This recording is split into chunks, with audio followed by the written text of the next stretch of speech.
اسرائیلی فوج کے chief staff lieutenant general آل زمیر نے دعویٰ کیا ہے کہ ایران جیسے خطرے کو ختم کرنے کے لیے اسرائیلیوں کو طویل جنگ کے لیے تیار رہنا ہوگا۔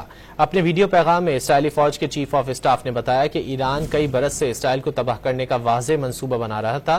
حالیہ چند ماہ میں ناقابل واپسی موڑ پر پہنچ چکا، جہاں خطرات انتہائی صورتحال پر آ گئے۔ بتایا کہ اسرائیل نے اپنا پہلا حملہ اس لیے کیا کیونکہ ایران کے پاس زمین سے زمین پر مار کرنے والے 2500 میزائل موجود تھے، جن کی پیداوار میں خاطر خواہ اضافہ ہو سکتا تھا، جو کہ 2 برس میں 8000 میزائل تک پہنچ سکتے تھے۔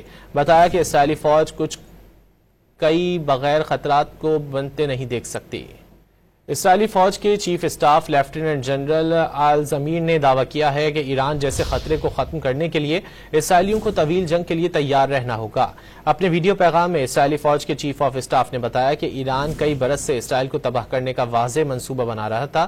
حالیہ چند ماہ میں ناقابل واپسی موڑ پر پہنچ چکا، جہاں خطرات انتہائی صورتحال پر آ گئے۔ بتایا کہ اسرائیل نے اپنا پہلا حملہ اس لیے کیا کیونکہ ایران کے پاس زمین سے زمین پر مار کرنے والے 2500 میزائل موجود تھے، جن کی پیداوار میں خاطر خواہ اضافہ ہو سکتا تھا، جو کہ 2 برس میں 8000 میزائل تک پہنچ سکتے تھے۔